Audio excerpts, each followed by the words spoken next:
105 জন VIP বন্দী কারাগারে বিশেষ সুবিধায় দিন পার করছেন। রয়েছে খাট, তোশক, জাজিমের ব্যবস্থা। এছাড়া ডিভিশন অনুযায়ী টেলিভিশন এবং পছন্দমতো খাবারের তালিকা দিয়ে আলাদা রান্না করার সুবিধাও পাবেন তারা।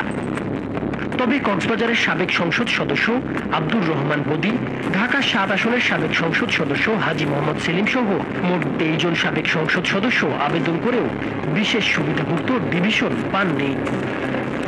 শেখ হাসিনা সরকারের পতনের পর বিভিন্ন মামলায় এ পর্যন্ত আওয়ামী লীগের 131 জন ভিআইপিকে গ্রেপ্তার করে কারাগারে পাঠানো হয়েছে। রিমান্ডেও আছেন কেউ কেউ। তবে এসব ভিআইপি বন্দীদের অন্তত 105 জনকে দেশের 15টি কারাগারে বিশেষ ডিভিশন দেওয়া হয়েছে। ফলে কারাগারে বিশেষ সুবিধা পাচ্ছেন এসব ভিআইপি বন্দী। জেল কোডের বিধি অনুযায়ী ডিভিশনপ্রাপ্ত বন্দীদের জন্য আলাদা কক্ষ বরাদ্দ করা হয়, যেখানে তারা একা বা অন্য বন্দীদের সঙ্গে থাকতে পারেন। কক্ষটিতে খাট, তোশক, জাজিম, চাদর, একটি চেয়ার ও টেবিল থাকে। বন্দীদের জন্য আলাদা শৌচাগারও থাকে। প্রতিদিন তাদের একটি বাংলা ও একটি ইংরেজি দৈনিক সংবাদপত্র দেওয়া হয়। সরকারের অনুমতি অনুযায়ী টেলিভিশনের ব্যবস্থাও রাখা হয়। তাদের জন্য আলাদা রান্নার ব্যবস্থাও থাকে, যেখানে নির্ধারিত বরাদ্দের টাকায় তারা নিজেদের পছন্দমতো খাবারের তালিকা দিয়ে রান্না করাতে পারেন। ডিভিশনপ্রাপ্ত বন্দীদের তত্ত্বাবধানে একজন কয়েদি রাখা হয়। এছাড়া তারা প্রতি 15 দিন বা 1 মাসে একবার স্বজনদের সঙ্গে সাক্ষাতেরও সুযোগ পান। এ পর্যন্ত ডিভিশন পেয়েছেন সাবেক মন্ত্রী, প্রতিমন্ত্রী ও উপমন্ত্রী 27 জন, সাবেক সংসদ সদস্য 20 জন, সরকারি কর্মকর্তা আছেন 44 জন এবং অন্যান্য পেশার রয়েছেন 13 জন। তবে কারাগারে থাকা ভিআইপি তালিকাভুক্ত 23 জন বন্দী আবেদন করেও এখনো ডিভিশন পাননি।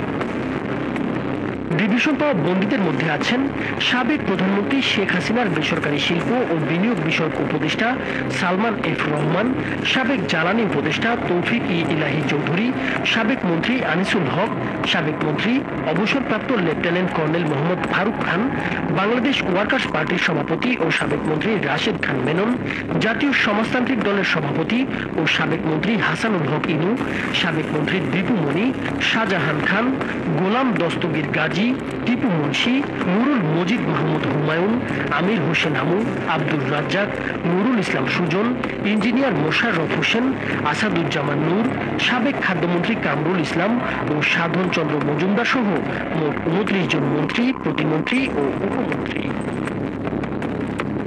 ডিভিশন পাওয়া তালিকায় আরও আছেন সাবেক ডেপুটি স্পিকার শামসুল হক, সাবেক মন্ত্রী আব্দুস শহীদ, সাবেক চিফ হুইপ আসম ফিরোজ, সাবেক সংসদ সদস্য সৈয়দ সাইদুল হক সুমন সহ অনেকে।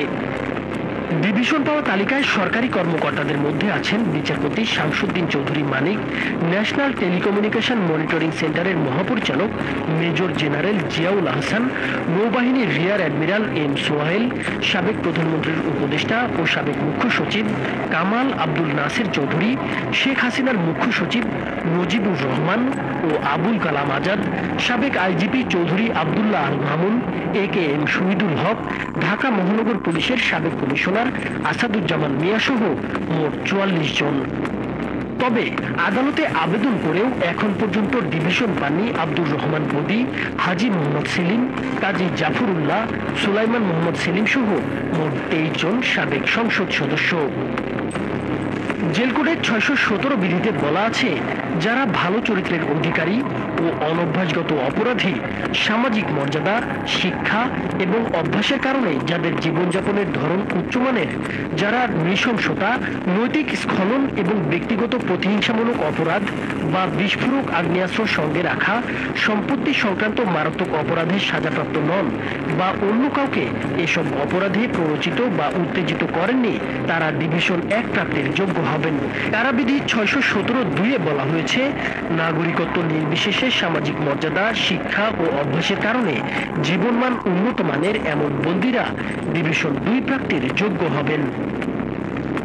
আদালত বা জেলা ম্যাজিস্ট্রেটের অনুমোদন সাপেক্ষে ভিআইপি বন্দীদের ডিভিশন 1 ও ডিভিশন 2 দেওয়া হয়ে থাকে।